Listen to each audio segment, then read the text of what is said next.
तो नहीं है।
नहीं, ये अभी जैसे ये वीक है और अगला वीक दो क्लासेस करके फिर हमारी सैलरी और अदर सर्विसेज खत्म होंगी।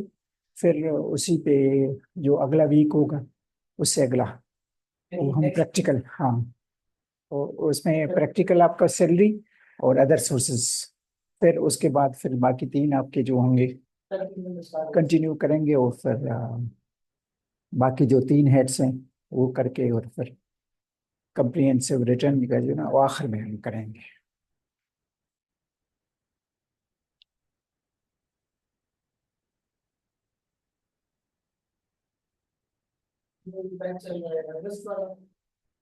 अगस्त में पूरा हो गया।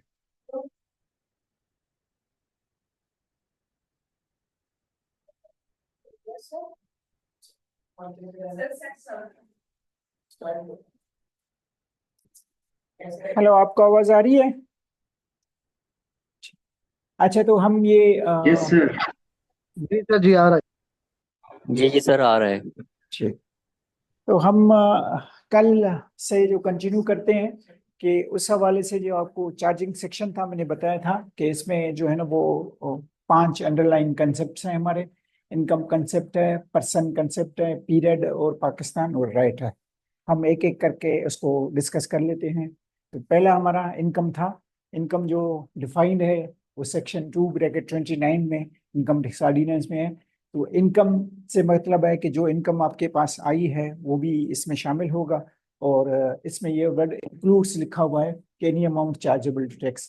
इसका मैंने आपको बताया था कि सर्टेन ट्रांजैक्शन जो है ना वो इनकम तो नहीं होती, लेकिन इनकम टैक्स ऑर्डिनेंस आपको कह रहा है कि ये इनकम है, क्योंकि उसमें आपने किसी न किसी रूल्स की या प्रोसीजर की वायोलेशन की है, तो उसको फिर इनकम आपका बना देता है। तो इस ऑर्डिनेंस के तहत और any loss of the income भी आपका हो जाता है। ठीक है। फिर आपके जो है ना वो सेक्शन हमारा 10 है, टोटल इनकम है। हम जो टैक्स चार्ज करते हैं इनकम टैक्स ऑर्डिनेंस के तहत, वो जो पांच हेड्स हैं हमारे, तो उसमें से जो भी इनकम आएगी, चाहे 1 रुपए की भी आए, चाहे उसमें से कितनी भी इनकम आए, तो हम सबको क्लब करते हैं। ठीक है। जब सबकी इनकम होगी किसी न किसी हवाले से, तो अगर नहीं होगी तो किसी न किसी हेड में एक एक में होगी, किसी की दो में होगी, किसी की तीन में होगी, किसी की चार में होगी, किसी की पांचों ही पांचों हेड में होगी। तो जो भी इनकम होगी वो कंबाइन होगी। हम सैलरी पे या प्रॉपर्टी पे रेट अलग नहीं लगाएंगे। जो भी इनकम सैलरी से आएगी, जो भी इनकम प्रॉपर्टी से आएगी, फिर हम उसको कंबाइन करेंगे और उस पे टैक्स रेट लगाएंगे।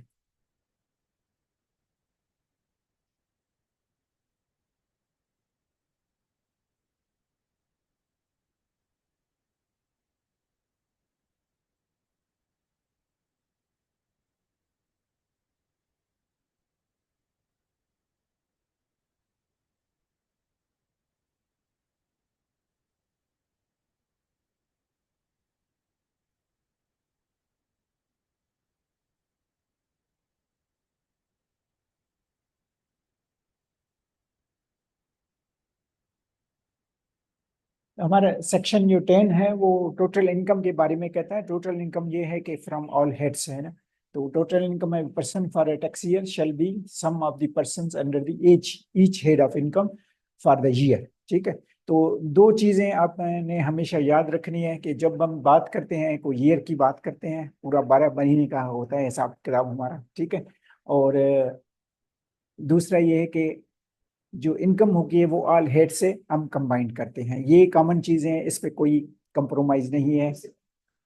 इन हेड्स को कंबाइन करना, नहीं हेड्स को, हेड जो income from salary, income from property.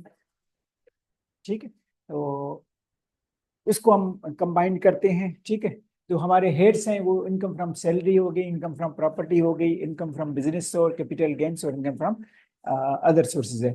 ये अपेरेंटली मैं आपको जनरली जो बताया था, लेकिन इसमें हम अंदर एक एक हेड को आहिस्ता आहिस्ता करके जब बारी बारी करके रहेंगे। लेकिन ये आपको सुपरफिशियली के तौर पर ये है कि इनकम फ्रॉम सैलरी, सैलरी जब आप जॉब करते हैं किसी हवाले से, तो जो आपको एम्प्लॉयर होता है, एम्प्लॉय और एम्प्लॉयर रिलेशनशिप होता है। एक आपका एम्प्लॉयर होता है, दूसरा एम्प्लॉय होता है। एम्प्लॉयर आपको पैसे देता है काम करने के। ठीक है। जब आप एम्प्लॉयर के बेसिस पे काम करते हैं तो वो आपको सर्विसेज देते हैं, तो उसका आपको पैसे देता है।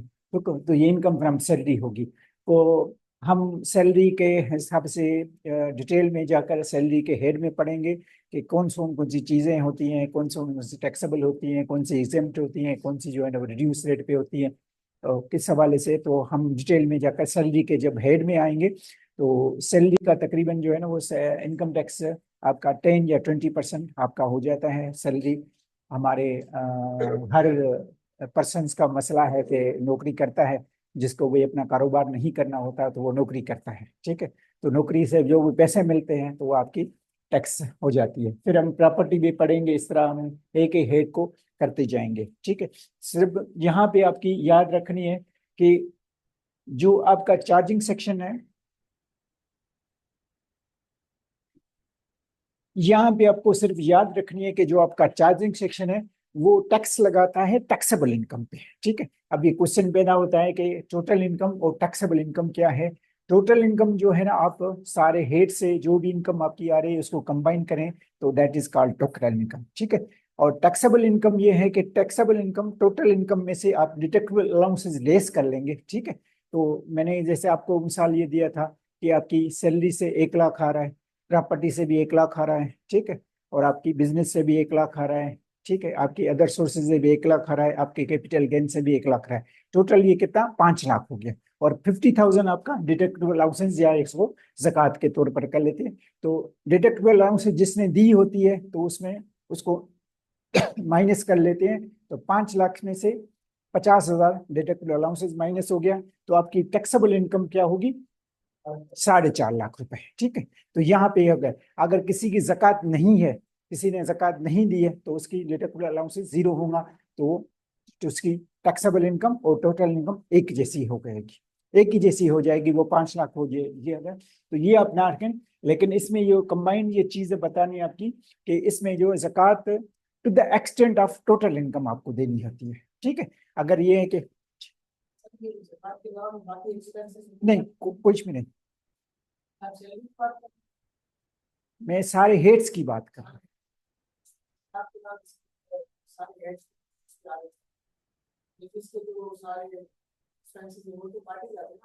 नहीं, वो काटने के बाद बिजनेस बनती है ना इनकम। ठीक है। काटने के बाद में नहीं, हम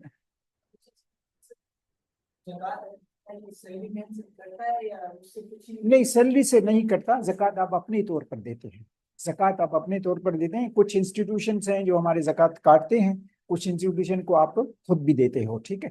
अब फॉर एग्जांपल मैं आसान सी एग्जांपल लेता हूँ कि अब जब आप बैंक में पैसे रखते हो तो ठीक है, तो पहली रमजान जब आती है तो बैंक वाला आपका जक़ात काटता है। तो जक़ात के हिसाब से जो आपको कहते हैं कि जक़ात तो इस्लामिक कंसेप्ट है। ठीक है। रिलीजियस ऑब्लिगेशन है आपके ऊपर, कंपलसरी लेवी है, आपके मजहब के मुताबिक है। ठीक है। तो वो आपका होता है, उसको कहते हैं साहिब निसाब। साहिब निसाब कौन होता है, जिसके पास सारा खर्चा, सारे पूरे साल का खर्चा निकालने के बाद जिसके पास सेविंग 52.5 तोला चांदी हो या 7.5 तोला सोना हो या कुछ मवेशी हो, ठीक है, तो वो बंदा साहिब निसाब होता है। ठीक है, उसमें साहिब निसाब पे ये होता है कि 2.5% इसका रेट फिक्स है। 2.5% या इसको 1/40 कहते हैं, एक का 40वां हिस्सा। ठीक है, तो ये मैथमेटिकली 2.5% ही बनता है, एक का 40वां हिस्सा। तो जितनी आपके पास 1 लाख रुपए होगा तो उस पर 2.5 लाख रुपए जक़ात होगी। ठीक है, 1 लाख रुपए आपके कंबाइंड होगा तो उस पर आपकी 2,500 रुपए जक़ात होगी। ठीक है, तो जक़ात आपकी काटती है, लेकिन इनकम टैक्स में जक़ात का सिर्फ ये है कि आपको यहाँ पे बेनिफिट मिलता है। ठीक है, जक़ात आपकी कोई इमरजेंसी काटती है या आप अपनी मर्जी से देते हैं। जो बैंक आपका पहली रमजान को जब आपके अकाउंट में पैसे पड़े हों जो आपके साहिब निसाब से ज्यादा हों, ठीक है, तो आपका जक़ात बैंक काटेगी। ठीक है, लेकिन हम माशाल्लाह मुसलमान भी हैं, ठीक है, मसाला माशाल्लाह वो भी मुसलमान हैं, तो हम एफिडेविट देते हैं जक़ात के हिसाब से। ठीक है, ये करंट अकाउंट में जक़ात, करंट अकाउंट में आपको प्रॉफिट भी नहीं मिलता है तो हम उसको जक़ात दे देते हैं कि हम अहले तशी से हैं या अहले हनफी से हैं, तो हमारी जक़ात न काटी जाए, तो फिर जक़ात एप्लीकेशन देनी पड़ती है। मैंने ये को सिंपल आप एफिडेविट देते हैं, एप्लीकेशन नहीं एफिडेविट होता है। एफिडेविट होता है कि उसमें ये बताते हैं कि मैं अहले तशी से मेरा ताल्लुक है या अहल फिक़्ह हनफी से ताल्लुक है या जिससे भी ताल्लुक है, तो फिर आपकी वो आपकी नहीं आती, जक़ात काटता नहीं है। ठीक है, तो फिर आपका जक़ात ये नहीं आता। ठीक है, दूसरा ये है कि आपको जब डिविडेंड मिलता है, कल मैंने आपको बताया था कि जब आपका डिविडेंड मिलता है तो डिविडेंड पे भी आपका वो जो कंपनी है वो जक़ात काट लेती है। डिविडेंड में स्पेसिफिकली मेंशन होता है कि आपका जक़ात ये हो गया। तीसरा ये होता है कि आप अपनी तरफ से जो जक़ात के इंस्टीट्यूशंस है ना, शौकत खानम को दे दी आपने, ईदी को दे दी आपने, पेन शिफा को दे दी या जिसको भी दे दी, या तबा को दे दी जक़ात, आपने हिसाब से देते हैं। और चौथा ये है कि जक़ात आपकी जक़ात के उशूर कमेटियाँ जो महल्ले में होती हैं, डिस्ट्रिक्ट पे होती हैं, प्रोविंस में होती हैं और फेडरल लेवल पे होती हैं, उसको भी आप जक़ात देते हैं। ये इन 4 तरफ से आपको जक़ात होती है। लेकिन ये आप याद रख लें कि जक़ात जो आपको यहाँ पे है, ये डिडक्टेबल अलाउंसेस है, ये जक़ात एंड उशर ऑर्डिनेंस 1980 के तहत आपने जो जक़ात दी है, जिसकी मैंने आपको 3-4 मिसालें ये दे दी हैं। ठीक है, जो आप अपने गली मोहल्ले में या घर की मासी को या काम वाली को जो जक़ात देते हैं, वो जक़ात इनकम टैक्स ऑर्डिनेंस एक्सेप्ट नहीं करता। ठीक है, जो आप गरीबों को देते हैं। जी जी, नहीं, लोन का डिडक्टेबल अलाउंसेस नहीं, लोन तो इनकम ही नहीं होती ना, नहीं होती ना, हम इनकम की बात कर रहे हैं ना। लोन किसी और तरीके से आता है, पर लोन में आपको जब वेल्थ स्टेटमेंट में हम पहुंचेंगे तो लोन में आपको उसी तरह तरीके से समझाऊंगा।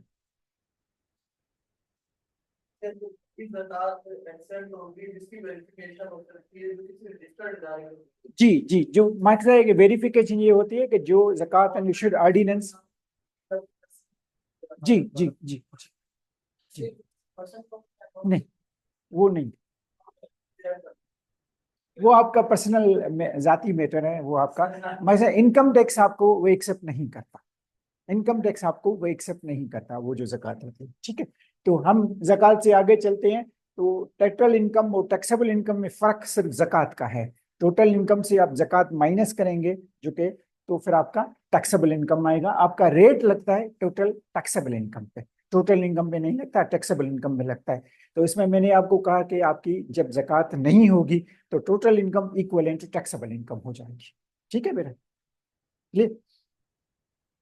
तो यहाँ पे आपकी, अब जो आपने सवाल पूछा था कि हर हेड में से इनकम बनाने के लिए उसमें से जो आपकी रिसीट होगी और माइनस एक्सपेंसेस होंगे। ठीक है, तो माइनस एक्सपेंसेस होंगे बिजनेस में आपके ने जो रिसीट कमाई है, जो आपने सेल की है, जो आपने प्रॉपर्टी परचे वो ऑब्टेन की है, उसमें से आपको माइनस करने से आपके ये अलाउंसेस होते हैं। तो ये नेट इनकम, जैसे मैंने कल आपको बोर्ड पे बताई थी कि 1 मिलियन की आपने सेल की है, 1 मिलियन से 950 रुपए का जो है ना, वो 9,50,000 रुपये अपने एक्सपेंसेस किए हैं, तो 50,000 की आपकी इनकम होगी। वो इनकम किसी हेड में किसी न किसी बिजनेस में आएगी तो फिर इसमें आप ऐड करेंगे। इसी तरह सैलरी मिलती है तो वो ऐड करेंगे, ठीक है। ये हेड में अलग आती है, इसमें डिफ्रेंसिएशन जो है ना वो क्लियर अभी कर लें, ठीक है। आगे चलकर फिर आपको तकलीफ होगी उसी हवाले से कि ये आप नहीं समझेंगे तो फिर आगे चलकर मसला होगा। जैसे आपने मुझसे सवाल पूछा ना कि डिडक्शन कैसी है, डिडक्शन होती है कि आप हेड में कर लें। पहले हेड कौन सा हो गया, अगर आप सैलरी हेड बनाते हैं तो इसमें हम आपको कोई एक्सपेंसेस नहीं देते, ठीक है। अगर प्रॉपर्टी हेड तो सर्टेन एक्सपेंसेस देते हैं। बिजनेस में आपके ज्यादा होते हैं, कैपिटल गेन्स में भी होते हैं, अदर सोर्सेज में आपके नहीं होते, ठीक है। तो ये आपके हेड्स में जो डिडक्शन होती है उसी हेड पर्टिकुलर हेड में आपको करनी होती है। तो ये आपकी डिडक्टेबल अलाउंसेस हैं और ये आपके अलोएबल डिडक्शन है। ये आपको हेड में से क्रिएट करते हैं, ये माइनस करते हैं, और ये आपकी जक़ात या WWF या WPPF है, ठीक है। ये डिडक्टेबल अलाउंसेस ये टोटल इनकम को रिड्यूस करता है, ठीक है। टोटल इनकम को रिड्यूस करके टैक्सेबल इनकम बनाता है, ठीक है। और इसमें कैन नॉट क्रिएट लॉस, ये बिलो जीरो नहीं जाता।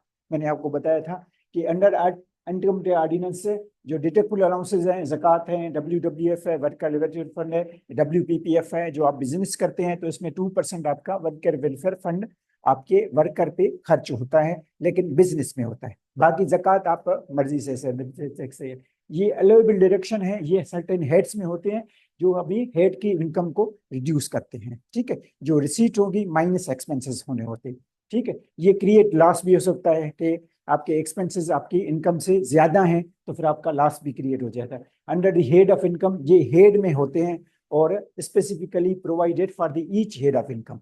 इसमें ईच हेड ऑफ इनकम में अगर आपके हेड सैलरी है तो इसमें कोई डिडक्शन नहीं होगी, ठीक है। इनमें दोनों में डिफरेंस आप समझ गए। सैलरी में लॉस होनी है, जब एक्सपेंसेस नहीं देते तो लॉस हो ही नहीं सकता। बिजनेस में लॉस हो सकता है सर्टेन। जी जी हाँ हाँ, नहीं टैक्सेबल जक़ात आप देते हैं, जो जक़ात आपको मोबाइल में।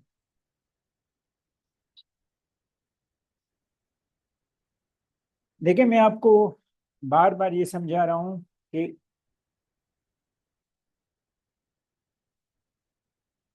पहले इस चीज को समझें कि आपके जो हेड ऑफ इनकम है वो सैलरी होती है, प्रॉपर्टी होती है, ये होती है। अब हेड को कंप्यूट करने के लिए उसी हेड में जब आपको सैलरी मिलती है, ठीक है, तो सैलरी हेड हो जाता है एक किस्म का, ठीक है। इसमें से आपको सैलरी में एक्सपेंसेस कोई नहीं होता, ठीक है। अब ये कंबाइन करने के बाद जब प्रॉपर्टी होते इसमें कुछ एक्सपेंसेस आपको मिल जाते हैं, ठीक है। बिजनेस में इसमें आपको सर्टेन एक्सपेंसेस मिल जाते हैं, इसे ये कंबाइन करेंगे तो आपकी टोटल इनकम बन जाएगी, ठीक है। टोटल इनकम में से जक़ात माइनस करेंगे, डिडक्टेबल अलाउंसेस माइनस करें तो टैक्सेबल इनकम बन जाती है, ठीक है। तो टोटल इनकम आपकी आ जाएगी तो उसमें से जक़ात आप माइनस करेंगे तो आपकी टैक्सेबल इनकम बन जाएगी। अगर आपकी एक हेड से इनकम है, ठीक है, फॉर एग्जांपल मैं क्वांटिफाई आर्गुमेंट पर्पस के लिए क्वांटिफाई करता हूं कि एक हेड में आपकी इनकम है 1 मिलियन जो कि सैलरी में है, ठीक है।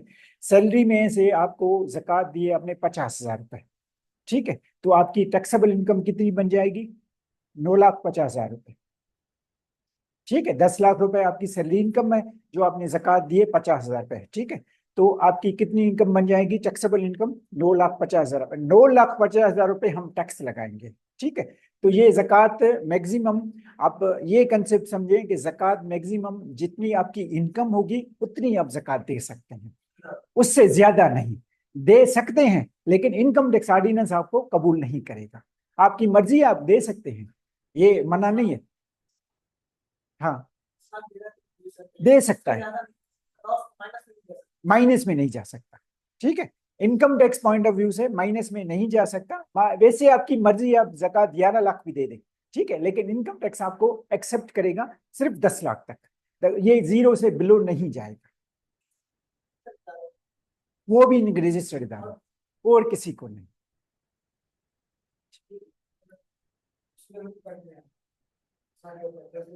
हाँ,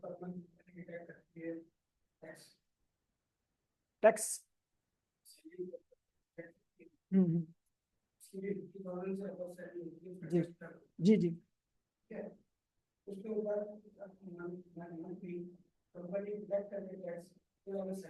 जी जी जी जी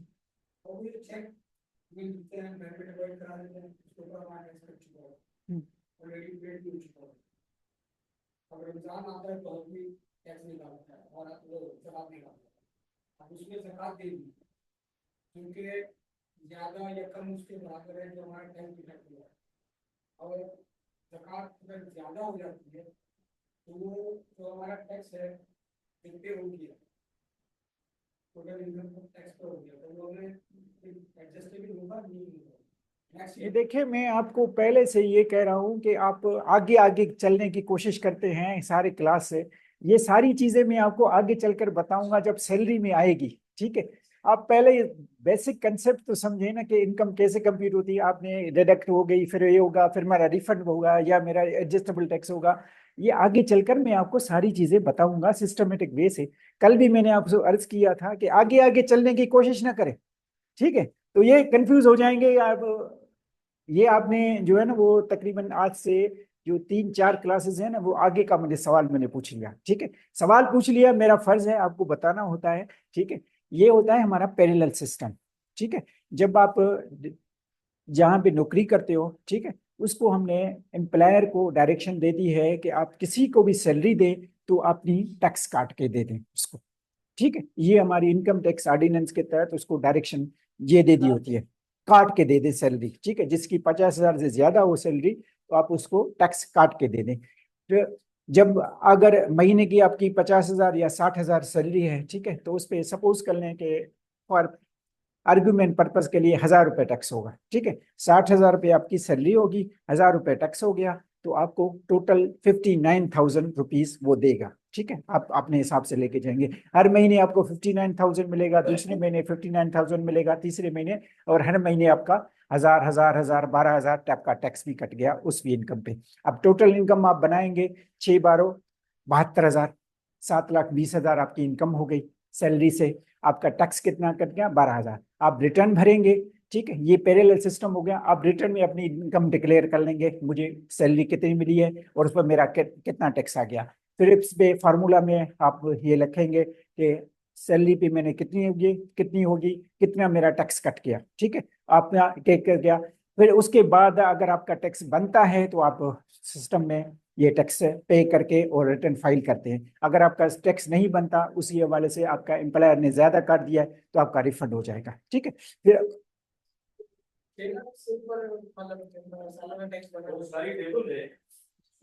फिर मैं आपको कह रहा हूं ना कि आप आगे आगे चलने की कोशिश करते हैं। बात वो उसका सवाल था ना, फैसल साहब का सवाल था, तो सवाल का जवाब तो मुझे देना है ना। तो देखना, सवाल का जवाब देना है, फिर आपके जहन में फिर सवाल आएंगे, फिर सवाल आएंगे, ठीक है। तो कंफ्यूजन हो जाएगी। तो इसका सिस्टमेटिक वे से हम चलते हैं। तो आपको ये समझें जो स्लाइड्स पे मुतालिक हैं चीजें, आप आहिस्ता आहिस्ता समझें। आपको वो चीजें जो भी है ना आपकी, जब सिस्टम में आती जाएंगी, आप आगे आगे चलते जाएंगे। इसलिए मेरे हिसाब से ना, जो हम 2-3 क्लासें लेट हैं इसी हवाले से कि आहिस्ता आहिस्ता पढ़ाते हैं, जो है ना वो सवाल आपसे मैं पूछ रहे हैं उसी हवाले से, ठीक है। फैजल साहब में आप इसको हम फर्दर करते हैं, ठीक है। फिर आप ये समझे कि आपकी ये जीरो नहीं होगा, ठीक है। जीरो डिडक्टेबल अलाउंसेस से जीरो नहीं होता, ठीक है। फिर आपका हेड्स में ये कंप्यूट होती है, ठीक है। और आपकी डिडक्टेबल अलाउंसेस और डिडक्शन ये होती है। ये वर्ड जेन में रखे, डिडक्टेबल अलाउंसेस और डिडक्शन। डिडक्शन उसी हेड में होती है। कौन सी सैलरी? प्रॉपर्टी हो गई, बिजनेस हो गई, और आपकी सैलरी हो गई। ये डिडक्टेबल अलाउंसेस ये टोटल इनकम में होती है। जब इनकम को आप कंबाइन करेंगे, सब हेड्स में से कंबाइन आएंगे, इसमें से कंप्यूट करने के बाद इसमें आएंगे। तो इसमें से अगर आपने जक़ात दी है तो जक़ात आपकी माइनस होगी, ठीक है। मैं आपको एग्जाम्पल कराऊंगा तो फिर उसी में आपकी।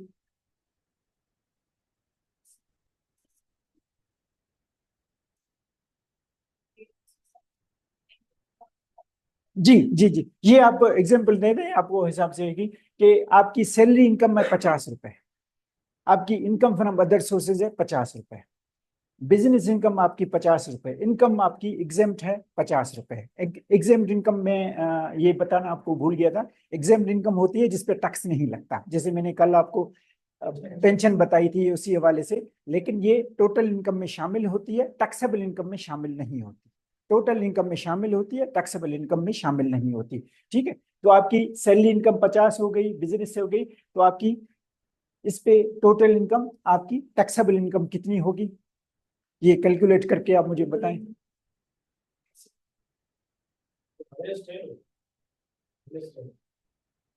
जी 200 सर होगी। जी, आप 200 सर कैलकुलेट। टोटल इनकम होगी। जी जी बोलें। सर टोटल इनकम जो होगी वो 200 होगी। 200, ठीक है। और आपने सर टैक्सेबल इनकम 150 होगी सर। और उसमें से जो टैक्सेबल इनकम होगी वो 40 होगी, 40 होगी, ठीक क्योंकि है। ज़कात की 160 ठीक है, माइनस होगी। ठीक है।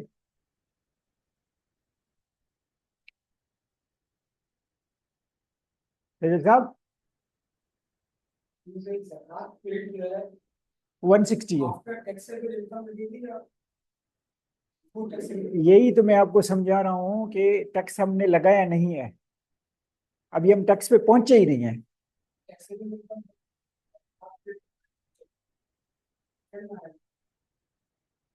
माइनस 10 आएगी। बात बताएं, जो भी बताएं आपको। जी अमित भाई, मैंने आपको प्रिंसिपल ये बताया कि ज़कात से माइनस में कभी नहीं आएगा, जीरो तो हो सकती है, माइनस में नहीं आएगा, ये तो बताया था ना मैंने आपको, नॉट बिलो जीरो।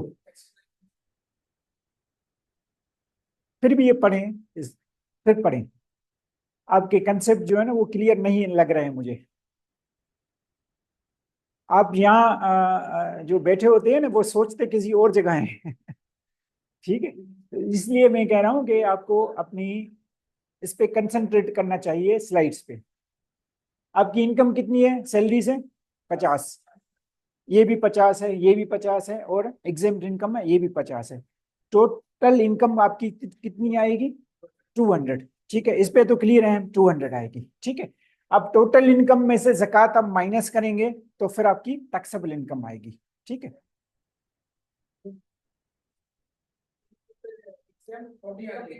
इनकम भी काटेंगे। ठीक है, तो आपकी एग्जेम्प्ट इनकम कितनी थी? 50 है, तो 150 से 150 ये आ गई। ठीक है, और 150 से 160 माइनस करेंगे तो -10 जवाब आएगा, लेकिन माइनस से नहीं होगा, जीरो होगा। ठीक है, क्लियर हो गई ये चीज? ठीक है, अब ये देखें, अभी टैक्स के बारे में मत सोचें यार, परेशान ना हो। टोटल इनकम तो आपको 200 आएगी। ठीक है, और ये आपकी कंप्यूटेशन है, 50-50-50 और 50 एग्जेम्प्ट इनकम आएगी। ठीक है, और आपकी टैक्सेबल इनकम आएगी 50-50 माइनस, हमने एग्जेम्प्ट इनकम निकाल दी, -160, नॉट बिलो जीरो। ठीक है, तो ये जीरो आएगा,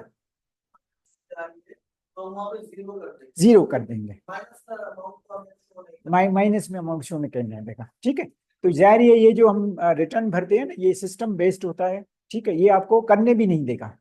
ठीक है, मैं प्रैक्टिकल करके आपको दिखाऊंगा, लेकिन कंसेप्ट आप समझ लें कि उसी हवाले से वो क्यों कर रहा है, उसी हवाले से। ठीक है, सर ये आपने तो बताया था कि जो एग्जेम्प्ट इनकम होती है वो टोटल इनकम में उस पर टैक्स होता है।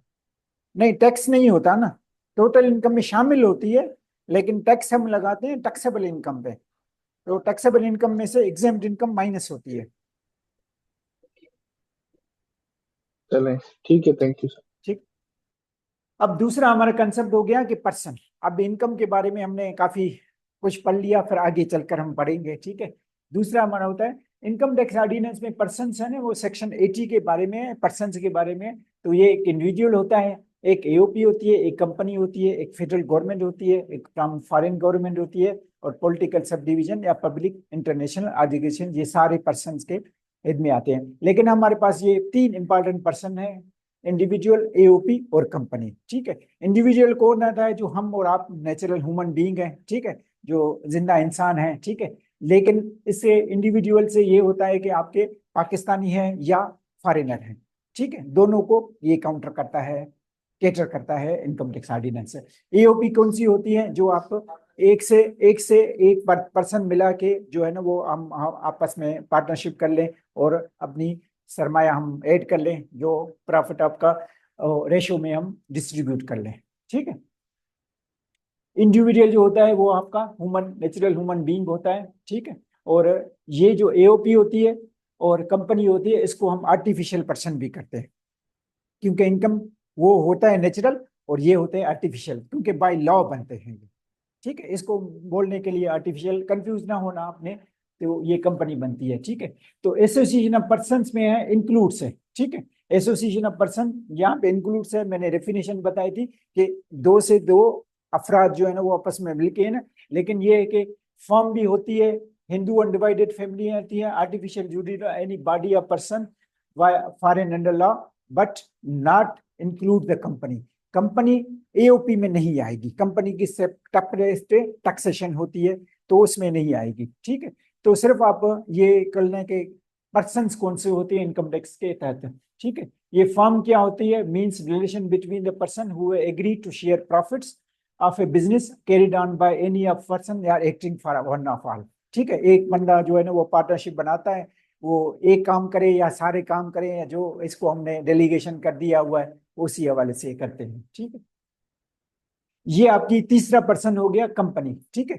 कंपनी होती है, जो हमेशा याद रखें कि कंपनी ऑर्डिनेंस या कंपनी एक्ट 2017 के तहत ये बनी हुई हो। ठीक है। कंपनी का बनाने के लिए जरा हमारा जो कंपनी ऑर्डिनेंस है या कंपनी एक्ट है उसके तहत हम कंपनी बनाते हैं। ठीक है। ये कंपनी ऐसे नहीं है हवा में बन जाती। ठीक है। उसी के तहत बनाते हैं। ठीक है। As defined in the companies act 2017। ठीक है। बाकी है इसमें बॉडी कारपोरेट फॉर्म पर अंडर एनी लॉ।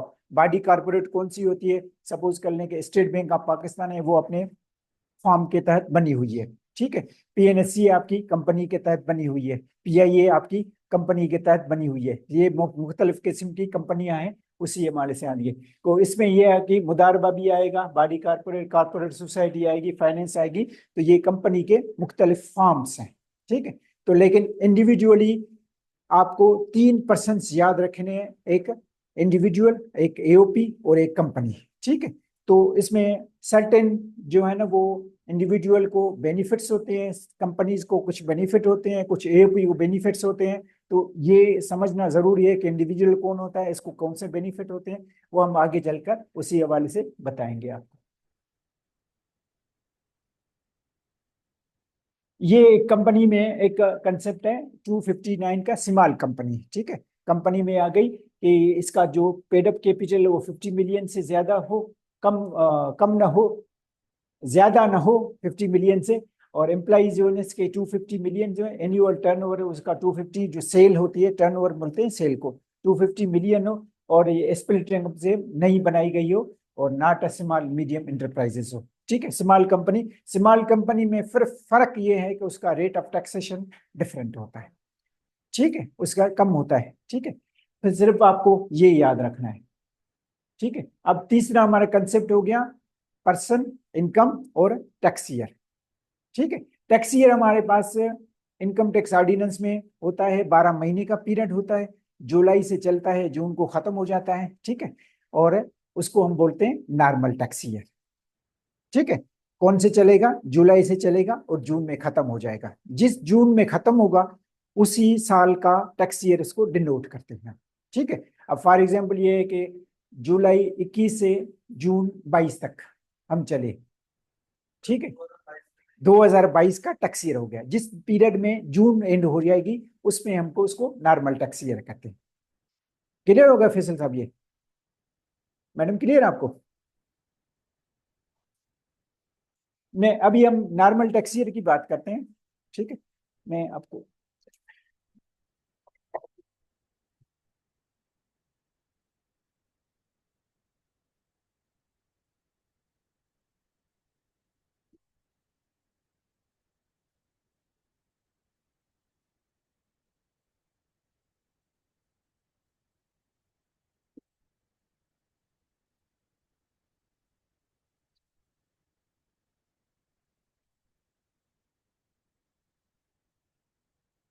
ये आपका जुलाई में चलेगा। टैक्स ईयर होता है हमारा 12 मंथ्स का पीरियड।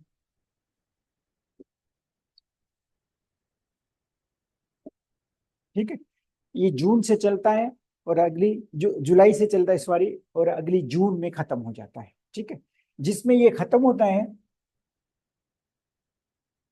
उसी से हम इसको डिनोट करते हैं। डिनोट में कैसे लिखेंगे, जिस जून में, किस जून में ये आ गई 21, तो ये टैक्स ईयर 21 कहलाएगा। ठीक है, तो इसको टैक्स ईयर 21 कहलाएगा। ठीक है, हम इसको पूरा नहीं लिखते एक साथ 2020 से 30 जून 2021 तक। जब हम टैक्स ईयर 21 की बात करते हैं तो हम अज्यूम कर लेते हैं कि ये जुलाई 20 से चलेगा और जून 21 में खत्म हो जाएगा। ठीक है, अब मैं दूसरा आपको बताऊं कि एक साथ 2023 से 30 से 2024। ठीक है, इसका जून कब खत्म हुआ?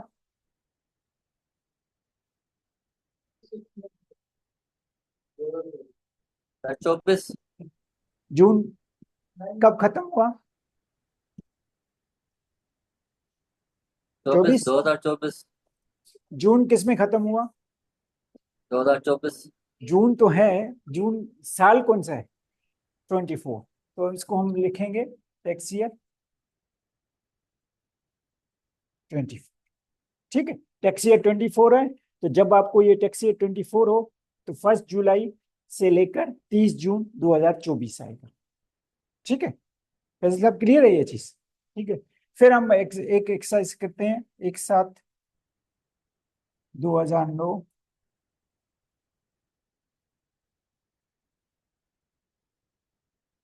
इसका टैक्स ईयर मैडम बताएगी, इसका टैक्स ईयर कौन सा होगा?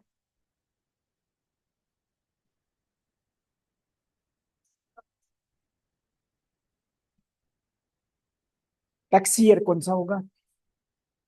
10।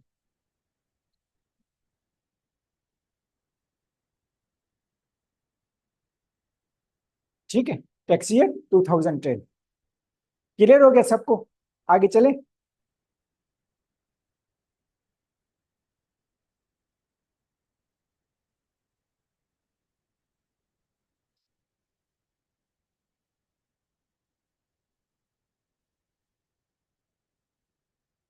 तो हमने, डेफिनेशन है हमारी normal tax year.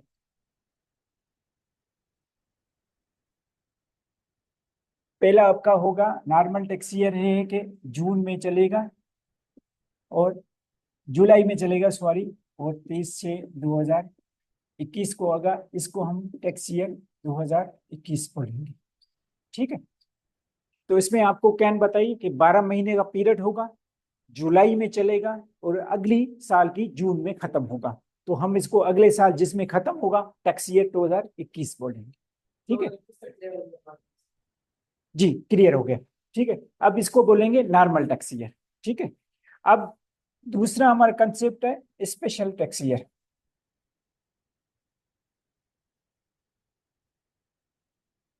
Special tax year से क्या मुराद है कि ये होगा 12 महीने का।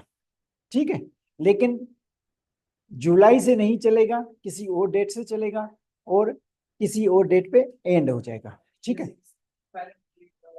फाइलिंग को छोड़े, फिलहाल भूल जाए फाइलिंग को। ये आपका समझो एक एक, ये जनवरी से चला। ठीक है, और आपका 12 महीने का ये हो गया 31/12/2010। ठीक है, 31, ये 12 महीने हो गए ना।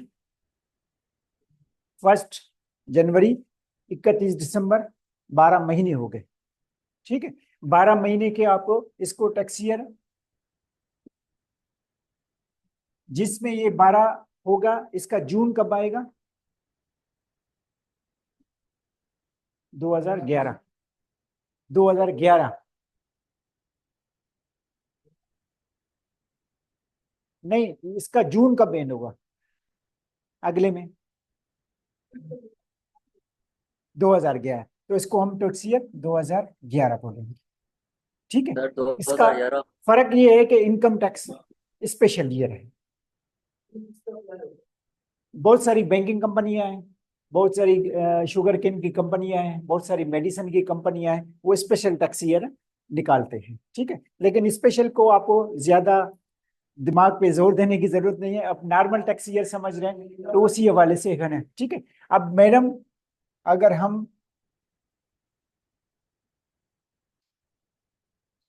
कोई आपसे पूछे कि 2025 टैक्स ईयर है, इसका मुझे पीरियड बताएं कौन सा होगा।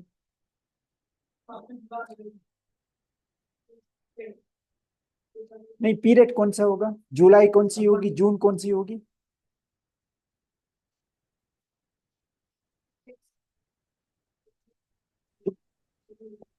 सर 1/7/2024 टू 30/6 जी दो एक हजार साथ। पच्चीस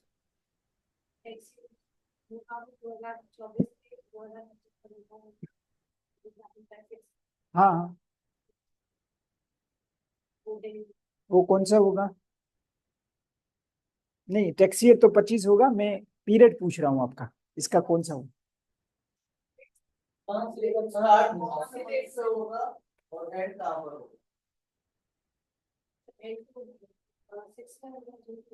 जून में। हाँ, स्टार्ट कब हुआ?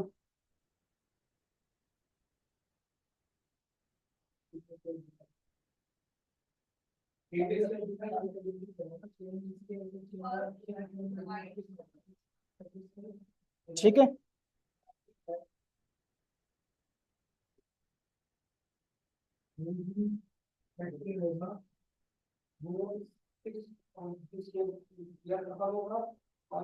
उसी के जुलाई में खत्म होगा।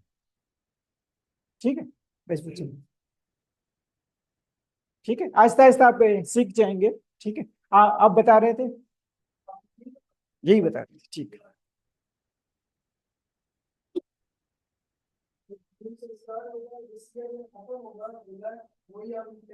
डिनोट करते हैं।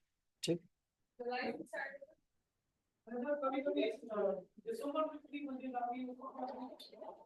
Mini budget. ठीक है, अब हम थोड़ी एक्सरसाइज भी कर लेते हैं। ठीक है, a tax year is denoted by calendar year of 30th June of the said fall and such tax is called normal tax year। अब एक साथ 2008 से 30 जून 2009 का ये टैक्स ईयर कौन सा होगा? ठीक है, क्लियर। अब एक साथ 2005 और 30 जून 2006 टैक्स ईयर कौन सा होगा? मैडम बताएं ना। 6। आपको सबको क्लियर हो गया 25?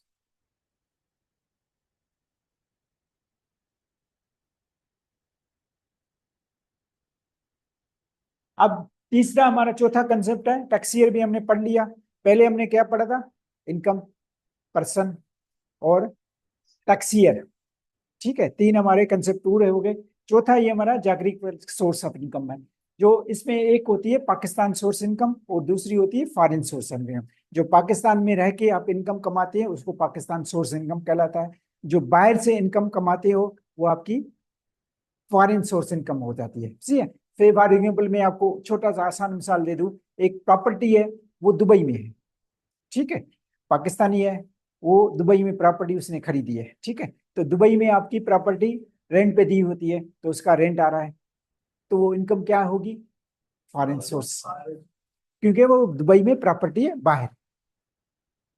ठीक है, क्लियर। तो आपकी ये पाकिस्तान सोर्स इनकम और है फॉरेन सोर्स इनकम। अब ये कंसेप्ट आपको याद रखना होगा कि रेजिडेंट पर्सन के लिए, अब रेजिडेंट पर्सन कौन होगा वो अगली स्लाइड में वो बताऊंगा। रेजिडेंट पर्सन के लिए both Pakistan source of income और फॉरेन सोर्स ऑफ इनकम ये दोनों कंबाइंड करते हैं हम। ठीक है, अब मैं पाकिस्तानी हूँ, रेजिडेंट हूँ। ठीक है, मैं यहाँ जो कमा रहा हूँ और दुबई से भी कमा रहा हूँ। ठीक है, तो मुझे यहाँ पे पाकिस्तान में टैक्स देना होगा। ठीक है, जो नॉन रेजिडेंट पर्सन है वो कौन होगा? तो इसकी मुझे सिर्फ पाकिस्तान में जो कमाई होगी वो उस पर टैक्स करने होंगे। अब ये आप ये सवाल पूछेंगे रेजिडेंट कौन होता है और नॉन रेजिडेंट कौन होता है? ठीक है, ये हम अगली जी हम अगली स्लाइड में हम देखेंगे। ठीक है, तो ये आपकी रेजिडेंट पर्सन के लिए पाकिस्तान सोर्स इनकम और फॉरेन सोर्स इनकम दोनों को कंबाइन करते हैं, और दोनों को कंबाइन करने के बाद टैक्स लगाते हैं। दोनों को कंबाइन करने के बाद टैक्स लगाते हैं। और नॉन रेजिडेंट है, इसको सिर्फ पाकिस्तान सोर्स इनकम होगा, वो नॉन रेजिडेंट हो गया जी। पाकिस्तान का रेजिडेंट तो ये फॉरेन इनकम आ गई, उसमें टैक्स है, हाँ हाँ, लेकिन अगर आईटी के बिल से किसमें? आईटी आईटी के बिल आईटी को भी बुला भूल जाए, बाद में आईटी में आते हैं जी। रेजिडेंट और नॉन रेजिडेंट का थोड़ा सा जो 183 है। हाँ वो हम पढ़ेंगे अभी आगे चलकर। वो मैंने आपको कहा ना कि नेक्स्ट स्लाइड होगी, रेजिडेंट कौन होता है, नॉन रेजिडेंट कौन होता है। ठीक है, अब यहाँ पे आ गया कि रेजिडेंट कौन होता है, नॉन रेजिडेंट कौन होता है। जो सेक्शन 82 है हमारा इनकम टैक्स का, individual shall be resident for a tax year if present in Pakistan for a period or in aggregate 183 days. ठीक है, वो आ जा रहा है, ठीक है, 5 दिन जाता है, 5 दिन के बाद आ जाता है, फिर दोबारा चला जाता है, फिर चला जाता है, लेकिन aggregate 183 days in tax year. In tax year means जुलाई जून, जुलाई और जून के दरमियान हो गया। ठीक है, 1 जुलाई 2024 से 30 जून 2025 के दरमियान वो 183 डेज पाकिस्तान में रहा है, नहीं एग्रीगेट अगर आता जाता रहा है, हम कैलकुलेशन करते हैं तो उसकी आपकी 183 डेज पाकिस्तान में रहा तो वो रेजिडेंट कहलाएगा। ठीक है, अगर 183 डेज से ये 180 डेज रहा, ठीक है, तो नॉन रेजिडेंट बन जाएगा।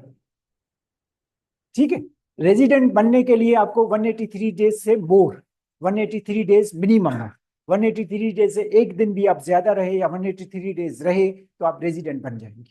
ठीक है, अब 183 डेज जो है वो एग्रीगेट है। ठीक है, आप आ जा रहे हो, सपोज कर लें कि आप जनवरी में चले गए, ठीक है, 3 महीने के लिए बाहर, ठीक है, तो फिर वापस आ गए, 3 महीने से बाहर रहे। ठीक है, अब ये भी थोड़ा मैं बंद कर लो।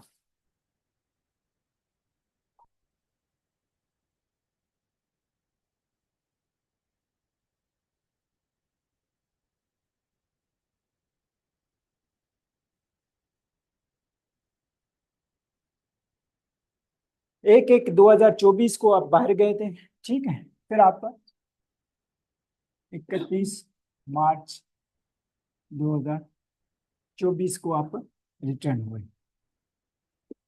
ठीक है, बाकी आप बाहर नहीं गए।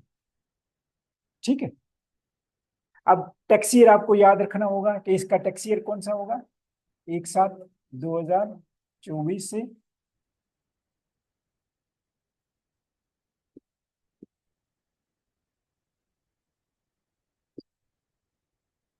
नहीं, ये 23, हाँ ये 24 होगा। ठीक है, आपका टैक्स ईयर है। अब 1/1/2024 से 31 मार्च 2000, 90 डेज आप बाहर रहेंगे।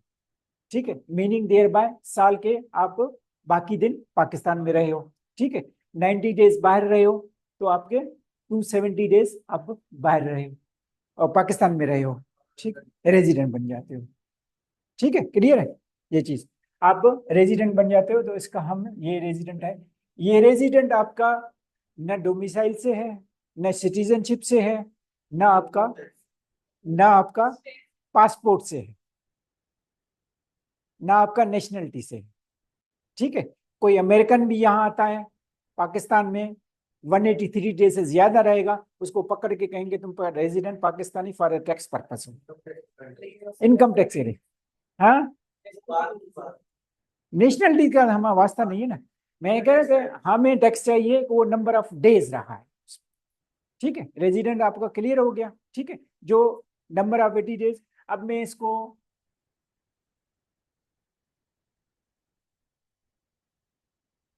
1/5/2000,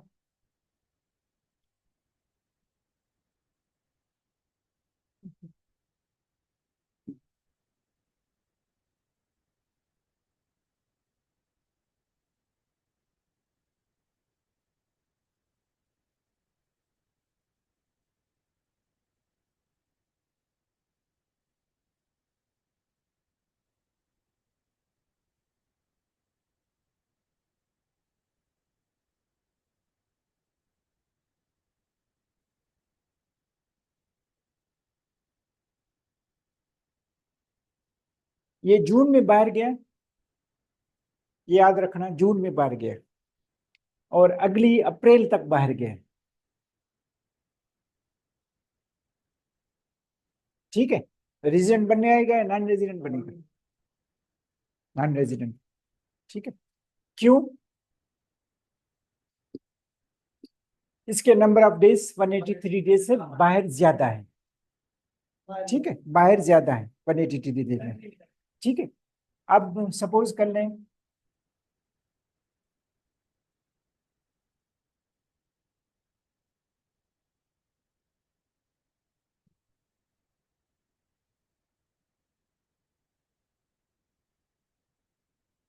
अब कैलकुलेट करें, 8, 9, 10, 11, 12, 4 महीने ही हो गया, अभी भी नॉन रेजिडेंट है। ठीक है,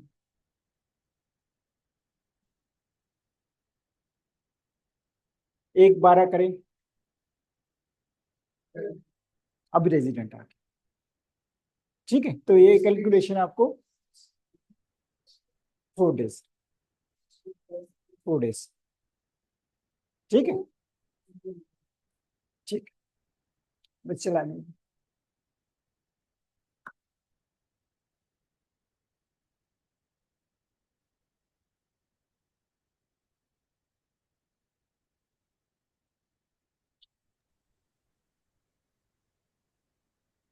हेलो सर,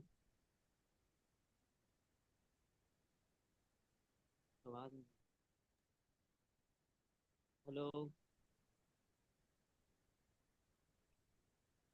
तो आपकी रेजिडेंट और नॉन रेजिडेंट भी आप समझ गए। ठीक है, अब रेजिडेंट एओपी, अभी हमने बात की थी इंडिविजुअल की। रेजिडेंट एओपी, अब जारी एओपी तो बाहर नहीं जाएगी। ठीक है, उसका तो पासपोर्ट नहीं होता, लेकिन उसकी हम कहते हैं control and management of the affairs Holi और पार्टली इन पाकिस्तान। एओपी यहाँ बनी हुई है, तो उसकी कंपनी की होली और अफेयर्स यहाँ पे होते हैं, और कंपनी के बारे में भी।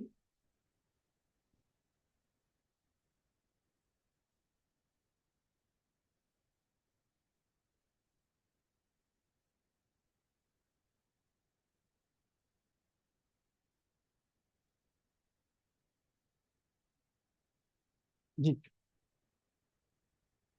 और रेजिडेंट कंपनी है कि it is incorporated law, Pakistan में वो बनी है तो वो रेजिडेंट बन जाएगी। ठीक है, इरेस्पेक्टिव डेज कितनी भी रही है, लेकिन कंपनी तो बनी यहाँ है।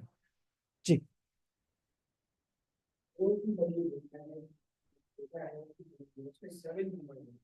जी, हाँ हाँ हाँ, तीन का टैक्स फाइल नहीं होता, वो आपको फटकी रहते हैं, विजिट करते रहते हैं। Pakistan pure national, Pakistan national भी है, और कुछ उनकी जो एओपी बनी है उसके ऊपर उनकी रिटर्न होती है, उसमें से की जो टैक्स है वो ऐसा हो सकता है। एओपी की तो हम इनकम एओपी की कैसेस करेंगे ना, इरेस्पेक्टिव के हमारे उसे पार्टनर कौन है। एओपी के नाम पे होती है, टैक्स भी एओपी कमाती है, एओपी का करते हैं। जी, वो वेल्थ का बाद में इशू होता है। ठीक है, तो अब 5वां हमारा कंसेप्ट है टैक्स रेट है। ठीक है, इनकम टैक्स के लिए आपके प्रोग्रेसिव टैक्स रहते हैं, जैसे जैसे इनकम आपकी बढ़ती जाएगी इतने जैसे आपका रेट ऑफ टैक्स बढ़ता जाएगा। ठीक है, लेकिन कंपनी के लिए फ्लैट रेट है। ठीक है, कंपनी के लिए हमने 29% फिक्स किया हुआ है रेट। ठीक है, आपकी इनकम कितनी भी हो, ठीक है, उस पर 29% लगेगा। आप 5 लाख कमाते हो तो भी 29% लगेगा, आप 10 लाख कमाते हो तो 29% लगेगा। ठीक है, इसमें जो प्रोग्रेसिव में होते हैं कि आप 6 लाख तक कमाते हो तो फिर आपका टैक्स लगेगा, 6 लाख से थोड़ा 12 लाख के दरमियान हो जाता है तो आपका 2.5% लगता है।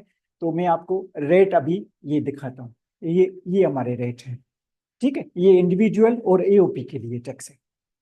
ठीक है, इंडिविजुअल के लिए है कि आपकी 6 लाख की इनकम है, ठीक है, टैक्स 0 होगा आपका, ये आप सुन लें, जिसके बारे में आप बार बार जिक्र कर रहे थे। ठीक है, टैक्सेबल इनकम 6 लाख से और 8 लाख के दरमियान है।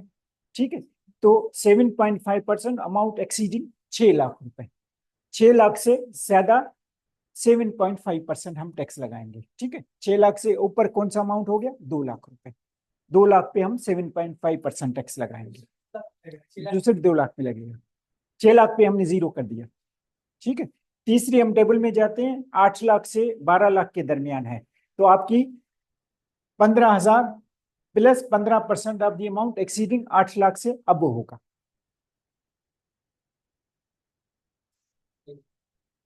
ठीक है, ये 15,000 फिक्स हो गया। ठीक है, आप 15% और अमाउंट एक्सीडिंग 8 लाख है। सपोज कर लेंगे आपकी इनकम 8 और 12 के दरमियान 10 लाख कर लेते हैं, तो ठीक है, 10 लाख 8 लाख से अबो 10 लाख का क्या होगा डिफरेंस, 2 लाख। 2 लाख पे 15% लगाएंगे और इसमें 15% 15,000 ऐड कर देंगे। ठीक है, क्लियर हो गया मैडम, क्लियर हो गया आपको?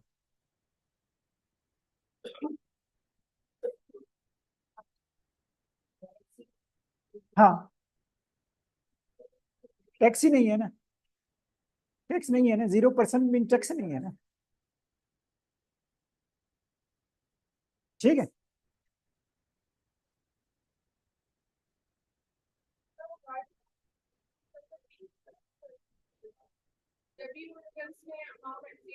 एक्सीड कर रहा हूं।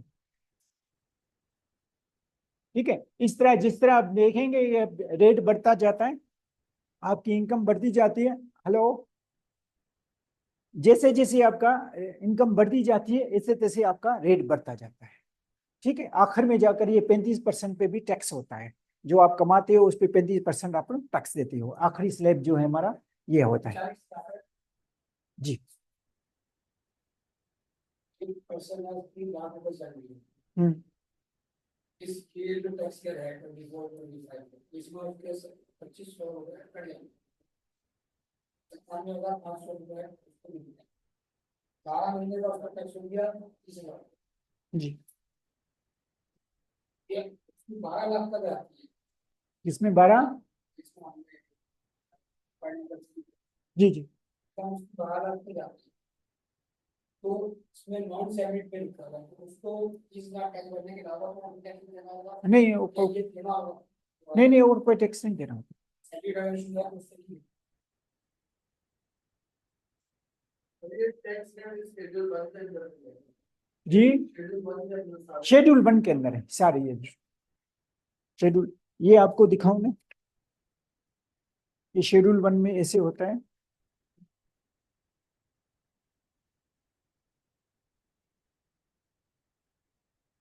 जी, रेट ऑफ टैक्स है ये वही है, 6 लाख से जीरो है। ये आपका शेड्यूल 1 है, पार्ट 1 है।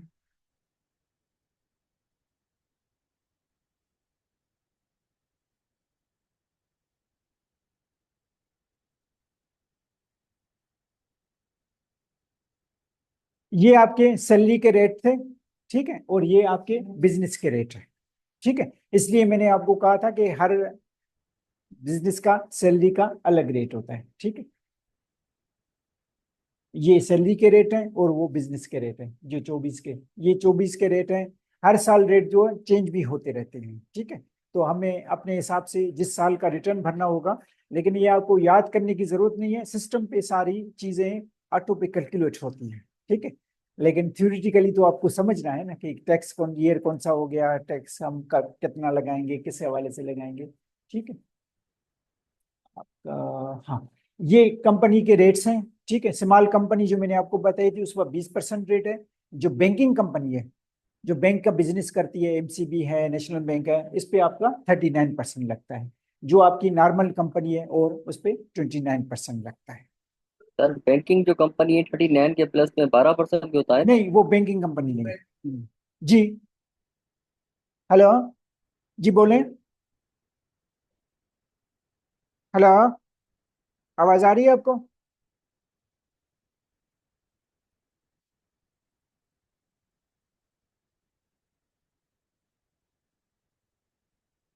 अब ये आपकी सारी जो मेरा 3 दिन का लेक्चर था ना, इसकी निचोड़ है ये स्लाइड।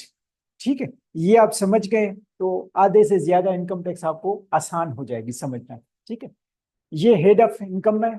ठीक है, ये salary, income from property, income from business, capital gains, income from other sources, और ये टोटल इनकम होगी। ठीक है, इसको कंप्यूट करने के लिए आपको सैलरी में से अमाउंट आएगा 5.5 लाख रुपए इसको मिल रहे हैं। ठीक है, तो सैलरी में से आपकी एक्सपेंसेस मैंने आपको बताया था कि निल हो जाते हैं। ठीक है, तो सैलरी में टोटल अमाउंट आपका 550,000 है, आपका ये 5,50,000 है। ठीक है, फिर बिजनेस आपका इनकम फ्रॉम प्रॉपर्टी है, 250 मिलियन आपकी प्रॉपर्टी की रिसीट है, 50,000 आपके एक्सपेंसेस हैं। प्रॉपर्टी में कुछ एक्सपेंसेस होते हैं। ठीक है, वो डिटेल क्या होगी वो प्रॉपर्टी में हम पढ़ेंगे। ठीक है, तो इसकी प्रॉपर्टी से इनकम कितनी आई, 2 लाख रुपए। इसकी इनकम फ्रॉम बिजनेस है 8 लाख रुपए, इसकी जो सेल कर रहा है या आइटम बेच रहा है। ठीक है, तो इसमें से 6 लाख रुपए इसके एक्सपेंसेस हो गए, डिडक्शन हो गई, तो इसकी इनकम फ्रॉम बिजनेस कितनी होगी, 2 लाख रुपए। ठीक है, ये हेड वाइज हम कर रहे हैं। ठीक है, ये कैपिटल गेन्स है, इसकी 2 लाख रुपए गेन हो गया, और 50,000 रुपए से इसको हुए, तो गेन कितना आया, ये 1,50,000। ये फिर इनकम फ्रॉम अदर सोर्सेज है। ठीक है, तो आपकी यहाँ पे सैलरी से कितना आया अमाउंट, 5.5, प्रॉपर्टी से कितना आया अमाउंट, 2 लाख रुपए, यहाँ से कितना अमाउंट, 2 लाख रुपए, तो ये आपकी टोटल इनकम कितनी हो गई, टोटल इनकम 12 लाख रुपए। ठीक है, अब सपोज कर लेंगे 12 लाख रुपए पे इसने बंदे ने ये टोटल इनकम आ गई। ठीक है, इस बंदे ने 1 लाख रुपए के ज़कात दिए डिडक्टेबल अलाउंसेस है, तो टैक्सेबल इनकम कितनी आ गई, 11 लाख रुपए। ये मैंने कहा था ना मेरे कंबाइन करके, फिर अगर उसने ज़कात दी है तो ज़कात माइनस करेंगे, और इसमें ज्यादा रखें तो इस पे रेट ऑफ टैक्स सपोज कर लेंगे, मैंने आर्ग्यूमेंट के लिए 10% लिखा है, तो रेट ऑफ टैक्स कितना आएगा, लाइबिलिटी आपकी 10% होगी, तो 1,11,00,000 पे 1,10,000 हो गई। ठीक है, 1,10,000 रुपए हो गई, तो इसमें से ये आपकी क्रेडिट हो गया। सपोज कर लें किसने डोनेशन दिया हुआ है, किसी को ईडी को, ये तो उसको क्रेडिट हम देते हैं डोनेशन के हिसाब से। ठीक है, तो आपकी ये हुई। और एट सोर्स डिडक्शन है, जो आपने मुझसे सवाल पूछा का उसकी पहले से कट गई है, एम्प्लॉयर ने काटी है, किसी और ने काटी है, तो आपकी उसमें 50,000 इसकी पहले से कट गई है, तो बाकी अमाउंट कितना आएगा, 50,000। तो 50,000 ये अपनी पॉकेट से पे करेगा। ठीक है, अगर इसकी कोई नहीं कट गई है तो इसको सिर्फ ये है कि 1 लाख रुपए अपने पॉकेट से देगा। ठीक है, अगर इसने कोई डोनेशन नहीं दिया हुआ किसी को, तो फिर ये 1,10,000 रुपए देगा। ठीक है, अगर इसने ज़कात नहीं दी है तो 12 लाख रुपए 10%, 1,20,000 रुपए देगा। डोनेशन पे लिमिट है, वो हम आगे चलकर उसी हवाले से पढ़ेंगे। ठीक है, ठीक है, ये स्लाइड्स आपको समझ में आ गई। ठीक है, क्लियर हो गई। तो इसमें ये हम कंप्यूट करते हैं income from salary, income from business, income from property. ठीक है जी, जी जी जी, कंपनी का ऐसा नहीं कंपनी का सही है। ठीक है, आप हो गए। ये भी उसी से मिलती जुलती स्लाइड है, मैंने इसको दूसरे तरीके से बनाया हुआ है। ठीक है, अब सपोज कर लें कि इसकी प्रॉपर्टी इनकम है, ये काम भी कर रहा है। ठीक है, किसी और तरीके से आपको समझाया हुआ है, और ये इन्वेस्टमेंट भी की है और इसकी बिजनेस भी है। ठीक है, अब ये काम कर रहा है कि सपोज कर ले इसकी सैलरी भी होती है और ये इसकी अदर सोर्सेज भी होती है। ठीक है, अदर सोर्सेज होती है कि ये बैंक में पैसे रखे हुए हैं, वहां से भी इसको पैसे आ रहे हैं, उससे इसकी सैलरी भी होती है, इस पे एक्सपेंसेस निल होते हैं, जो बैंक से इसको पैसे मिल गए या कोई और काम कर रहा है। ठीक है, जिसे मैंने आपको अपना बताया कि सुबह मैं जॉब करता हूँ, शाम को मैं पढ़ाता हूँ। ठीक है, तो पढ़ाने से जो एक्सपेंसेस आता है, मैं गाड़ी से आता हूँ या जो भी आता है उसी हवाले से मुझे देते हैं। तो आपकी ये प्रॉपर्टी हो गई। ठीक है, इसकी इनकम फ्रॉम प्रॉपर्टी है, इसके पास एक से ज्यादा प्रॉपर्टी है, एक उसने रेंट पे दी है। ठीक है, और एक में रहता है, मर्जी है उसकी। ठीक है, तो आपकी प्रॉपर्टी से हो गई, रेंट हो गई, ये सैलरी से हो गया, फिर ये अदर सोर्सेज से हो गया, ये आपकी इन्वेस्टमेंट है। ठीक है, तो इसमें कैपिटल गेन मैंने आपको बताया था कि जब आपके पास वो प्रॉपर्टी या वो शेयर्स होते हैं तो उनका डिविडेंड मिलता है। ठीक है, या रेंट मिलता है। जब आप डिस्पोजल करते हो, सेल कर देते हो, तो उसका कैपिटल गेन आ जाता है। तो इसमें कैपिटल गेन भी है, अदर सोर्सेज भी आ जाती है। ठीक है, और ये आपके बिजनेस है, इसकी सेल्स 3 लाख की है, कॉस्ट ऑफ सेल 3,50,000 और एक्सपेंसेस इसके 50,000 है, तो इसकी इनकम 150 आ जाती है। तो इसकी टोटल इनकम कितनी आएगी, अब इसी में से आप निकालेंगे। सैलरी प्रॉपर्टी से इनकम कितनी आएगी, 150, 100, 150, 100 और 150। तो ये टोटल हो गई आपकी 6,50,000। इसने जक़ात दी और दिए 50,000, तो इसकी टैक्सेबल इनकम कितनी आएगी, 6 लाख रुपए। अगर इससे जक़ात नहीं दी है तो फिर इसकी इनकम कितनी होगी, 6,50,000। ठीक है, अब हम टैक्सेबल इनकम पे रेट लगाएंगे। रेट कौन से होंगे, वो टेबल वाले। ठीक है, अब वो अपने हिसाब से, आजकल के हिसाब से वो रेट 0 है। ठीक है, ये आगे पीछे भी होते रहते हैं। ठीक है,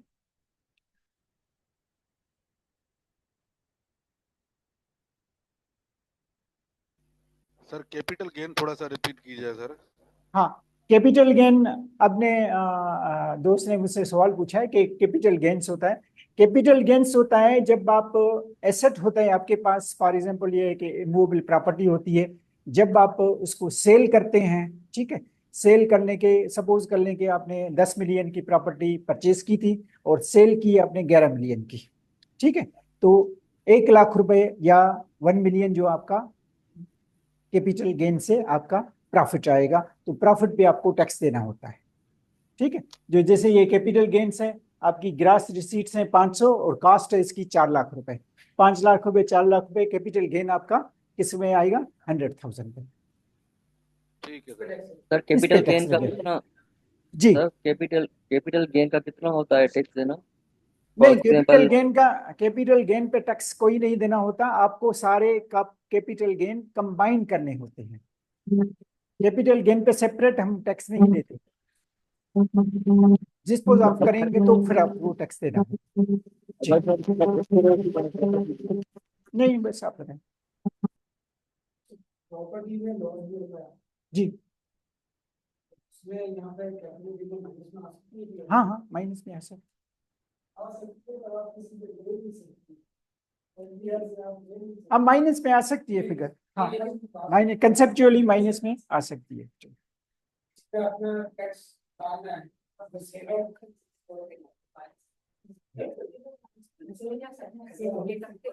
एक जी,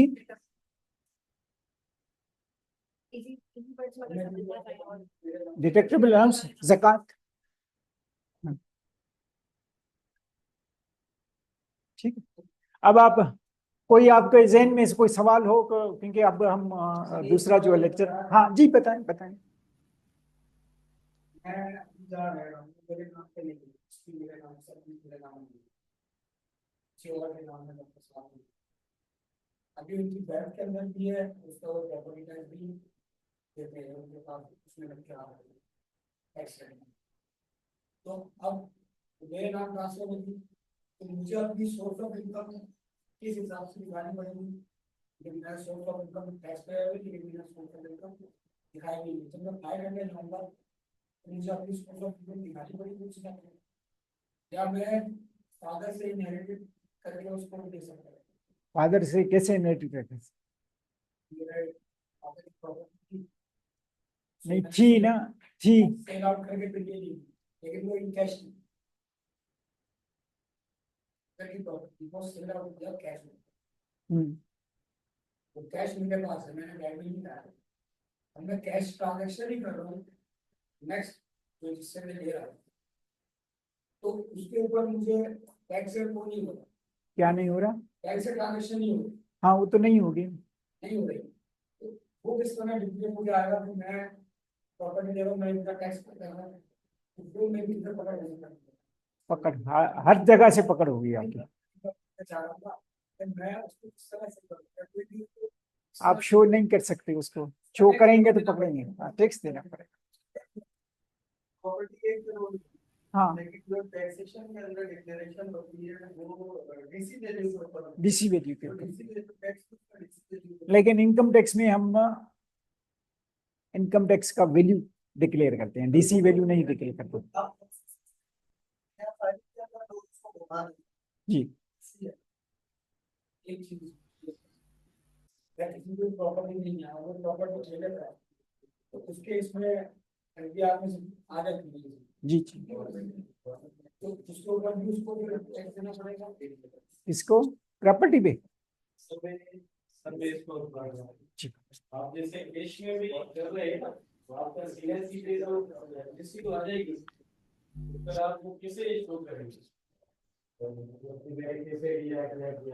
सर एक सवाल है। जी सवाल पूछें। सर मैंने ये पूछना था कि अपना एक एक तो मिनट, होती एक मिनट जी, सवाल पूछें। सर जो 7E में हम एंट्री करते हैं कॉस्ट वैल्यू और फेयर मार्केट वैल्यू, जी इस हवाले से थोड़ा सा यहाँ पे वाजे कर देंगे जो गेन वैल्यू है किस पे होगा, कॉस्ट पे होगा या फेयर मार्केट वैल्यू पे होगा? नहीं, 7E का टैक्स होता है, आप कॉस्ट पे, जब आपने प्रॉपर्टी वो परचेज की थी तो वो कॉस्ट पे डिक्लेयर करेंगे, लेकिन आप जो 7E के पर्पज के लिए वो प्रॉपर्टी आपको फेयर मार्केट वैल्यू पे डिक्लेयर करनी होगी। तो कॉस्ट से हमेशा फेयर मार्केट वैल्यू ज्यादा आती है। मतलब दोनों उसमें सर, दोनों ऑप्शन है, दोनों उसमें दोनों ऐड ऑप्शन कर। होते हैं, दोनों आप दिखाते हैं कि कॉस्ट मेरी कितनी थी और फेयर मार्केट वैल्यू मेरी कितनी है। अच्छा सर, अगर फेयर मार्केट वैल्यू हम दिखाते हैं तो उतनी वाइट में नहीं होनी चाहिए ना सर? नहीं नहीं, वाइट नहीं होनी चाहिए।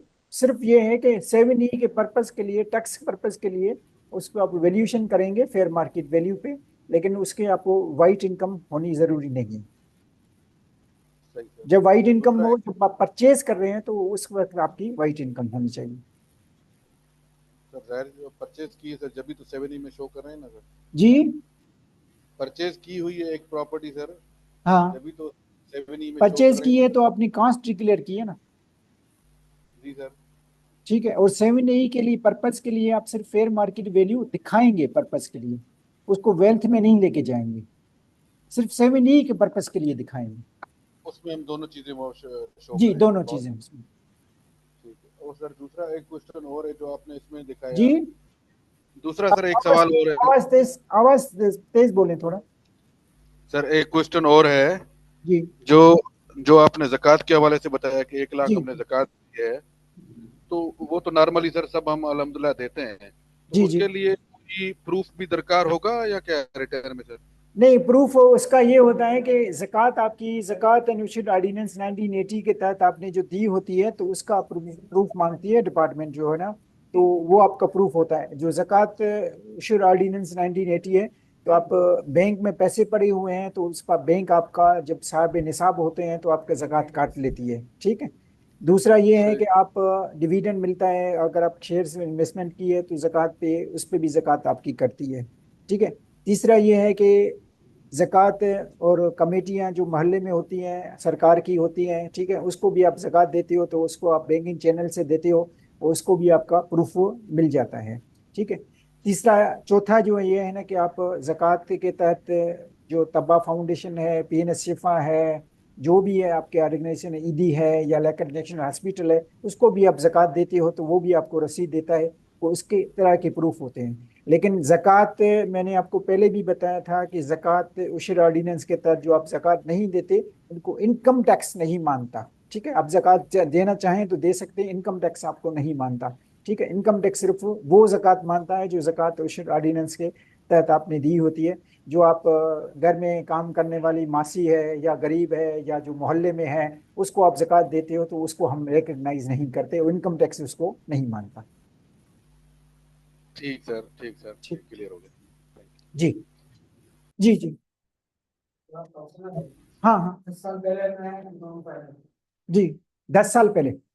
ठीक। उससे एक बंदे ने कहा कि ये मैंने काम करना है। बिल्डर। हाँ। कहा कि मैंने काम किया। फिर भी मुझसे ही उसने, मैं 2 प्लॉट मेरे नाम पे करेंगे, मेरे नाम पे रजिस्ट्री कराई, उसके ऊपर 6 रूम बनाया उसने और उसको सील आउट किया। प्लॉट मेरे नाम पे, फ्लैट मेरे नाम पे, वो फ्लैट्स की मैंने आगे सर्विस रजिस्ट्री करा दी। बाकी 6 फ्लैट भी मेरे नाम पे हैं, लेकिन वो मेरे नाम, मेरी प्रोफाइल में टैक्स उसमें नहीं आ। नहीं, प्रोफाइल में जरूरी नहीं है ना। आई नहीं है ना, मेरे डीबीएस में उसके अंदर अगर ये प्रॉपर्टी मेरे नाम पे है, नहीं, आप आप वैसे चेक करेंगे, सीबीसी जाके वैसे चेक करेंगे तो मेरे नाम पे आ जाएगी। वही वही प्रोफाइल में नहीं आ। प्रोफाइल में आप दाखिल करेंगे तो आएंगे ना, ऑटोमेटिकली थोड़े उठ के आएंगे। तो मुझे एफडीआर मालूमात होती है, हाँ स्कैन का तो वो हमारा सारा शनाख्ती कार्ड और बैंक अकाउंट सब उनके नाम होता है, लेकिन एफबीआर मालूमात के अंदर ही मेरे 2-3 बैंक अकाउंट नहीं आ रहा है। एफबीआर मालूमात में मेरा जेल बैंक का नहीं आ रहा, मेरा बैंक का अकाउंट नहीं आ रहा। मैंने अपनी रिटर्न को फाइल कर दिया 7%। एफबीआर मालूमात में भी जो है ना वो अपडेट होता रहता है डेटा। ये कोई इतना अथेंटिक सॉफ्टवेयर नहीं है, इसमें 100% जो है ना वो आपकी इंफॉर्मेशन नहीं होती। किसी की होती है, किसी की नहीं होती, किसी की ज्यादा होती है उसी हवाले से। लेकिन ये अभी डेवलपमेंट स्टेज पे है, इस पे इंफॉर्मेशन आती जाएगी आती जाएगी। आज से 4 साल पहले, 4 साल के बाद या 5 साल के बाद ये अथेंटिक हो जाएगा जाकर। इस वक्त ये अथेंटिक नहीं है, तो फिर इसमें मैं कमेंट्स क्या। एक्सक्यूज मी सर, हम्म। इसमें टैक्स में नहीं आ रहा, जैसे आपने पेपर दिखाया जब बाद में तो ट्रांसफर सेलर करेंगे टैक्स। तो 30C का जब हाँ, आप क्या कहते हैं चालान भरेंगे तो वो आ जाएगा तो वहाँ से मैंने आपको कहा ना मालूमात मालूमात हमारा अथेंटिक नहीं है। किसी की सर्टेन ट्रांजैक्शन होती है, किसी की नहीं होती। टैक्स से टैक्स से विड्रॉ के ऊपर टैक्स कटना है, जी नॉन फाइनल। जी हाँ तो मेरा भी उसका मैं नॉन फाइनल था। जी। मैं अगर अपनी प्रोफाइल दे रहा हूँ तो मुझे उसमें दिखाई देना चाहिए, लेकिन नहीं दिखा। नहीं, मैं आपको यही कहा ना कि आप दो चीजों को मिक्स ना करें ना। ठीक है, बैंक का टैक्स कट रहा है तो बैंक अपना टैक्स काटेगा। ठीक है, बैंक टैक्स काटेगा तो आपका स्टेटस देखेगा प्रोफाइल में। आप 9 फाइलर हैं तो 6% आपका, 0.6% आपका टैक्स कटेगा।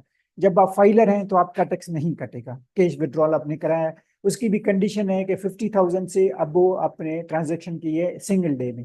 ठीक है, 50,000 एक दिन में निकाले हैं, 50,000 से ज्यादा एक दिन में निकाले हैं तो आप फाइलर नहीं है तो 0.6% आपका टैक्स कट जाएगा।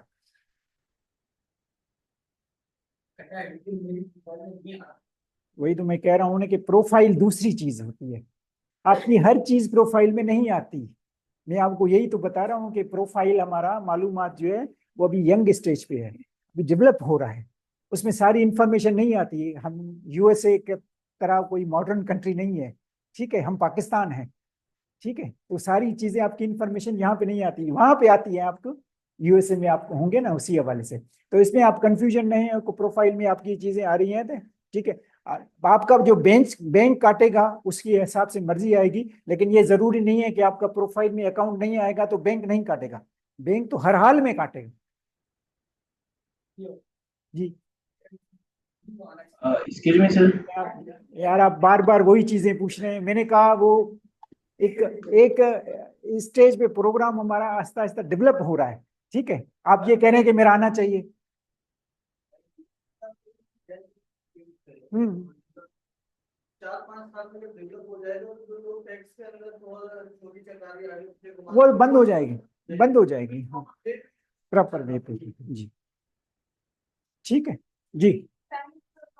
मतलब हम बैलेंस शीट शो करते हैं अपना कि हमारा इतना बैलेंस है, लोग बस एक अकाउंट में डाल देते हैं कि इजी पैसा वगैरह ये सब हमारे बैंक अकाउंट में आ जाते हैं। जी, बैंक अकाउंट में आ सकता कोई भी नहीं डाल रहा होता है, इसी वे की बस बैंक अकाउंट का बैलेंस नहीं है हमारे, एक ही अकाउंट पे और डाल दिया। ठीक है, एक ही अकाउंट है जो भी है उसी वाले से। कुछ तो मिला देखें, ये आप जो बातें कर रहे हैं ना वो आइडियल सिचुएशन में होती है। ठीक है, तो ये आप अज्यूम कर रहे हैं कि सारे पाकिस्तानी ईमानदार माशाल्लाह ईमानदार हैं। ठीक है, सारे पाकिस्तानी माशाल्लाह सिटीजनशिप है, सारे पाकिस्तानी मोहब्बे वतन हैं। ये उसकी बातें आप कर रहे हो। ठीक है, अब कितने हैं यहाँ पे माशाल्लाह, हर दुकान पे लिखा होता है। सबसे ज्यादा मिलावट कहाँ पे होती है? पाकिस्तान में होती है। सबसे ज्यादा झूठ कहाँ बोला जाता है? यहाँ पे बोला जाता है। ठीक है, सबसे ज्यादा उम्रा और हज कौन करते हैं? पाकिस्तानी करते हैं।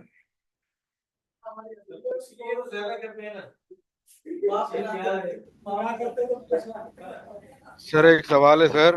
जी जी सर थोड़ा सा मैं पीछे रह गया हूँ। ये जो इसमें आपने इलस्ट्रेशन में है सर, जी वो जी टैक्स क्रेडिट जो 10,000 का है सर, वो जी थोड़ा जी। सा हाँ, टैक्स क्लियर कर। क्रेडिट ये होता है कि आप किसी भी ऑर्गेनाइजेशन को, सपोज कर लें कि आप ईदी को डोनेशन दिया। ठीक है, आप जो भी ऑर्गेनाइजेशन है उसको, इल्मी फाउंडेशन को डोनेशन दिया, तो डोनेशन के बेसिस पे आपको सर्टेन परसेंटेज इनकम से रिड्यूस कर देती है, टैक्स लाइबिलिटी से आपको रिड्यूस करती है। उसको हम टैक्स क्रेडिट बोलते हैं। टैक्स क्रेडिट में जाकर आके आपको डिटेल में सारा पढ़ाऊंगा कि किसको आप दे सकते हैं, एलिजिबिलिटी क्या है, बैंकिंग चैनल से दे सकते हैं या नहीं दे सकते, तो वो आपकी हो सकती है। ठीक sir, thank you sir, thank you. ठीक है, ठीक है, फिर हम नेक्स्ट वीक चलेंगे। नेक्स्ट वीक हमारा ये टॉपिक होगा, हम प्रैक्टिकल करेंगे रिटर्न फाइलिंग, और रिटर्न फाइलिंग के हवाले से कौन एलिजिबल है, किसको रिटर्न फाइल करना चाहिए, कौन पर्सन्स होते हैं, रिटर्न क्या होता है, उसी हवाले से हम उसको ये करते हैं। ठीक है, फिर उसके बाद हम चलेंगे तो बेनिफिट्स ऑफ रिटर्न। ठीक है, और उसके बाद हम चलेंगे इनकम फ्रॉम सैलरी। ठीक है, जब सैलरी खत्म हो जाएगी तो हम रिटर्न लाइव प्रैक्टिकल भरेंगे इस पे। ठीक है, वो प्रैक्टिकल लाइव भरेंगे, मैं आपको डेटा दूंगा, डेटा को आप एनालाइज करेंगे, उसी हवाले से कौन सी चीजें होंगी, कुछ उसमें से डेटा आपका कंफ्यूज होगा। ठीक है, कुछ आप जानबूझ के मैं दूंगा ताकि आप उल्टी सीधी हरकतें करें। ठीक है, फिर आप डिस्कस करेंगे ये कि ये चीज कहाँ पे जानी चाहिए, ये चीज कहाँ पे नहीं जानी चाहिए। ठीक है, कल जी जी लैपटॉप है।